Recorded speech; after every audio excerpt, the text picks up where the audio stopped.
And now I have the pleasure of introducing our closing keynote speaker of the day, which is Anne Miller, Director of the Creativity Partnership with over 35 years of experience in technological innovation, low carbon opportunities and organisational change. She was previously the co-founder of TTP Group PLC, which is one of Europe's leading independent technology innovation organisations. And she's also served on the board of the British Antarctic Survey and advises a number of charities as well alongside that. So please join me in welcoming Anne Miller. Thank you very much. I've been a really interesting morning. I've really enjoyed listening in. I've worked in innovative SMEs much of my life, but I've also often been helping big corporations innovate and change. So I know just how hard and frustrating that can be, even when it seems blindingly obvious what the right thing to do is. So I'm sure many of you are struggling with that. And today we've been looking at the practicalities of how we get our organizations to net zero. But I want to remind us all about why we're doing this, why we need to keep moving as fast as we possibly can. And the first reason is that it's really simply a matter of survival. And could I have the first slide, please? So it's a completely unacceptable threat to the whole of humanity if we don't act now. We're already scarily close to a number of tipping points. And having been, as I said, involved with British Antarctic Survey, it's particularly the sea ice melt that really worries me. And we're seeing ever increasing severe extreme weather events. It's morally unacceptable to know, but not to act. It's also a threat for our businesses if we don't act now. And I think emphasizing this aspect of risk in our businesses is a really helpful way of engaging others. So the big dinosaurs died out because they couldn't move fast enough. And that happens in business too. So the story of Kodak, I think, is always a really powerful cautionary tale to remind of people. Next slide, please. One of the world's most valuable brands in the 1990s, they refused to recognize the threat of digital photography, and they clung to analog film until it was much too late. So in fact, I remember one of their senior people telling me in about 2000, when digital was about 5% of the photography market, that they expected digital to rise to about 15% by 2015, which now seems hilarious. In 2005, they stopped selling analog film altogether. And in 2013, they filed for bankruptcy protection. So these fast-moving times are difficult for big corporates. It's really easy to see down about the devastation we see coming, the resistance we face in our organizations, the greenwash that we see in others, the vested interests, retarding things, the timid politicians. And if I can have the next slide, please. As Greta and the Queen both put it so aptly in their very different ways, it's blah, blah, blah. And as the Queen said, it's so irritating when they talk, but they don't do. But we need to keep going. We need to be ambitious, and we need to bring our colleagues and boards along with us. So the thing that keeps me motivated from my perspective of being involved in innovation is the knowledge that innovation is S-shaped. And if I could have the slide, please, I'll explain what I mean by that. So nothing seems to be happening for absolutely ages, and then things change faster than you could believe possible. And this is clear from the history of technological innovation, as one can see on this graph, from the electricity system to the car to the internet. The rate of change builds really slowly, then it reaches a tipping point and it grows rapidly until it reaches maturity and saturation. And then usually sometime later it starts to decline as a new wave of innovation takes over. So the video cassette recorder that's on that graph that was so hot in the 80s and 90s is already toast. And today fixed line phones are in notable decline while the smartphone continues to take over. And today renewable power is absolutely in the acceleration phase. And as Vaughan pointed out this morning, carbon removals is still in the slower growth phase, but that will change. So a key thing is that things change faster than we think. So if I could have the next slide, please. So, and policy and vested interest often don't realize that innovation follows this S curve. So they wildly underestimate the pace of change. they think that change would happen at the rate it used to, and that change is linear. So this graph here shows an astonishingly incorrect set of forecasts from the International Energy Agency, which repeatedly failed to register the accelerating rate of PV installations. So each year they assumed that the rate of installations of PV would be like it had been in the past. And so that's why on these graphs you see all these horizontal forecast lines coming up, whereas the black line is what's actually happening. And when you're in the early stages of this S innovation curve, the future is not like the past. And so things happen much faster than the policymakers and the vested interests and the blind expect. And that was part of Kodak's problem. So another thing that keeps me motivated is the realization that things are interconnected. So actions add together and reinforce each other in really quite complex ways. So even if, as for many of us, our personal actions feel completely inadequate response to the challenges that we see ahead and the dangers, those responses may be much more impactful than we think, so long as what we're doing is also enabling or encouraging others.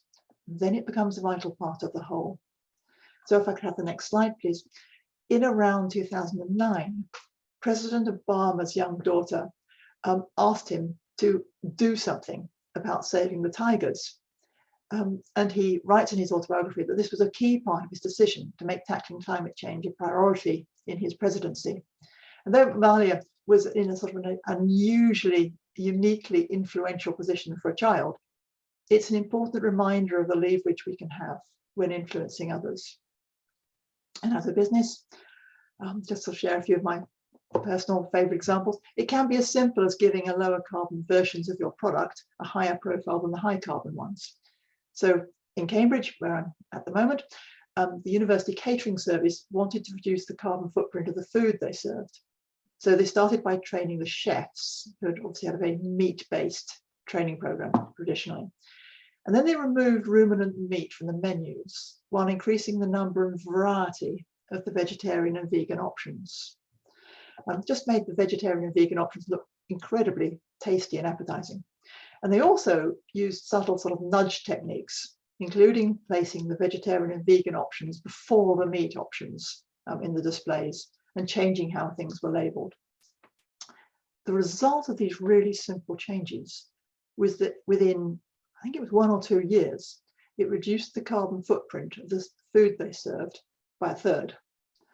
And it also increased profitability by, I think, about 2%.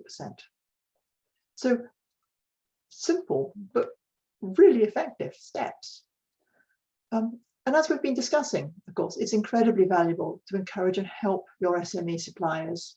So you, well, your suppliers in general, but also your SMEs, so you can reduce the Scope 3 emissions of your supply chain. So I rather like the example of what Ben & Jerry's have done with their milk suppliers to reduce the methane emissions from the cows. So it included investing in the technologies, the research and development, the research trials, looking at agricultural practices to reduce on-farm emissions. And so, for example, they were helping fund manure separators and biodigesters. And interestingly, some of the funding for this came from Ben & Jerry's internal carbon tax, which they set up. And I think this is a really nice idea for both mobilizing the practical funding to enable you to provide tangible help to your SMEs, and also to motivate action and awareness, both internally within your organization, because now there's a tax on internal carbon emissions, and externally in your supply chain. So in another SME I worked with, when they got the heads around the idea of Scope 1, Scope 2, Scope 3, and they moved on to start thinking about their Scope 3 emissions, they realized that simply by changing the default shipping method on their website from air freight to surface, this reduced their carbon footprint by more than any other measure. And as most of their customers were actually academics buying research equipment, very often they didn't mind that it took a bit longer to arrive, as long as it was there in time for the next academic year. So the cumulative impact of all these little changes is actually really exciting. And in some cases, it's going to result in really dramatic system change. And it's when we get to this system change that it gets really exciting. So if I could have the next slide, please. I'm sure many of you have switched at least some of your fleet from internal combustion engines to EVs. And this is a good thing to do, but as we all realize, it can feel a bit inadequate.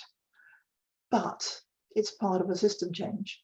The more EVs there are around, the more incentive there is to install charging points. And the more charging points there are, the more incentive there is to have an EV. And your drivers will start enthusing about EVs to their mates. So they'll buy them too, either as businesses or as individuals.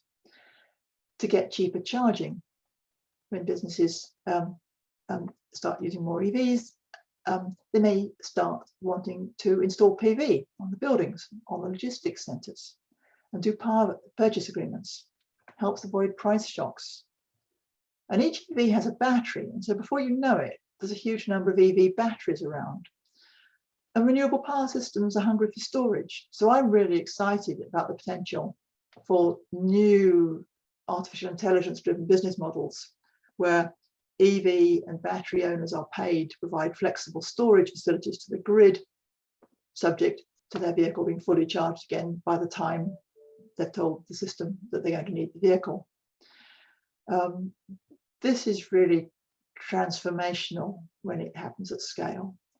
And it starts blurring the boundaries between the power sector and the automotive sector, which were previously considered as completely separate sectors. So, and then in turn, obviously, this storage dramatically improves the utilization of renewables, which reduces the cost of power still further. And so some, I'm thinking here of the interesting think tank Rethinks, are projecting that within a few decades, in many parts of the world, renewable power will often be virtually free, so long as you can use your storage at the right time. So what changes in business models does that bring? That is really exciting. So this is the power sector. It's just one small area of change. And precisely what the future will look like is, of course, uncertain. We can never know. But as businesses, we have the power to move fast, to be bold, to ride this wave and help create the future. So it's a bit scary, but it's also exciting. So let's do it. Thank you. Thank you so much, Anne. That was such interesting and quite different insight as well, which is always great to see, and just recognizing how fast change is actually happening. I think that graph of the PV installation will probably stick with a few of us. And also thank you for all your great examples, and it's such a great reminder to all of us that, you know, we are all in some ways levers and influencers for this change, and that, you know, for this change that we're all working so hard to achieve. And that all these cumulative changes really do result in kind of big, impactful system changes. So thank you so much for joining us.